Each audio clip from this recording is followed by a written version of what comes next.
Bismillahirrahmanirrahim. Assalamualaikum warahmatullahi wabarakatuh. Halo anak-anak, hari ini kita akan belajar bahasa Indonesia. Materinya mengenai memahami informasi dan membuat kesimpulan berdasarkan teks. Nah, tujuan pembelajarannya yang pertama, siswa dapat memahami teks laporan. Yang kedua, siswa dapat menentukan ide pokok dari teks laporan. Yang ketiga, siswa dapat menentukan kesimpulan dari teks laporan. Teks laporan. Teks laporan itu apa sih? Teks laporan itu teks yang berisi laporan hasil pengamatan atau penelitian yang telah dilakukan. Tujuannya untuk apa? Tujuannya untuk memberikan informasi kepada orang lain atau pembaca. Tujuannya ini ya, untuk memberikan informasi. Nah, teks laporan pengamatan. Teks laporan pengamatan itu teks yang memberikan informasi secara umum tentang sesuatu berdasarkan fakta dari hasil pengamatan secara langsung.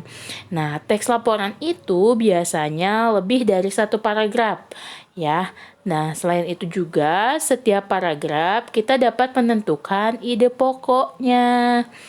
Nah, nanti kita akan membahas ya ide pokoknya itu apa.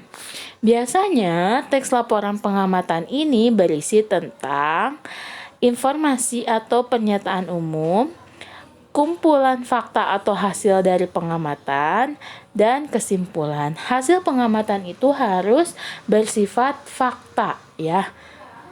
Selanjutnya, jenis teks laporan itu yang pertama ada teks laporan observasi atau pengamatan, teks laporan kegiatan, teks laporan perjalanan, dan juga teks laporan peristiwa. Nah, yang akan kita bahas kali ini, yang sedang kita pelajari hari ini yaitu teks laporan observasi atau pengamatan. Nah, bagaimana sih cara memahami informasi pada teks tersebut? Nah, tadi yang pertama kita harus mengetahui ide pokok. Ide pokok itu apa? Ide pokok itu masalah pokok yang dibahas dalam suatu paragraf.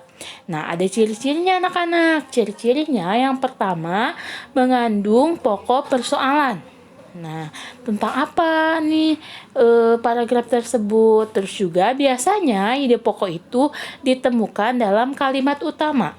Nah, kalimat utama itu adanya di mana? Kalimat utama itu adanya di paragraf awal atau akhir. Itu anak-anak. Selanjutnya, cara menentukan kesimpulan, pengertian. Kesimpulan itu pendapat akhir dari suatu teks berdasarkan uraian sebelumnya. Kesimpulan itu harus dibuat dengan bahasa singkat, padat, dan jelas. Nah, ini. Jadi ketika kalian sudah menemukan ide pokok dari setiap paragraf, kalian bisa menyimpulkan. Nah, mengenai apa teks cerita tersebut, seperti itu. Nah, ada cara langkah-langkah menentukan kesimpulan. Yang pertama, kalian harus membaca teks secara keseluruhan. Nah, supaya kalian paham tentang apa cerita tersebut. Yang kedua, temukan informasi penting yang terdapat dalam teks. Nah, kalian boleh mencatatnya informasi-informasi pentingnya itu apa saja. Ya, bisa dari ide pokok tadi. Terus yang ketiga, hubungkan semua informasi yang kamu peroleh menjadi suatu pernyataan akhir. Nah, setelah kalian mendapatkan ide pokok dari setiap paragraf, kalian harus bisa menyimpulkan. Kalian harus membuat suatu pernyataan mengenai apa sih teks laporan pengamatan tersebut. Seperti itu anak-anak. Nah, untuk latihannya, kalian bisa membaca teks berjudul Bagaimana Jagung Berkembang Biak di halaman 2-4. Tentukan ide pokok masing-masing paragraf dan buatlah kesimpulannya. Buatlah pada buku tugasmu ya, dicatat di buku tugas kalian. Nah, kalian boleh menggunakan format seperti ini. Atau kalian juga bisa membuat peta pikiran sesuai aktivitas kalian. Oke anak-anak, terima kasih. Cukup sekian video hari ini. Selamat belajar. Wassalamualaikum warahmatullahi wabarakatuh.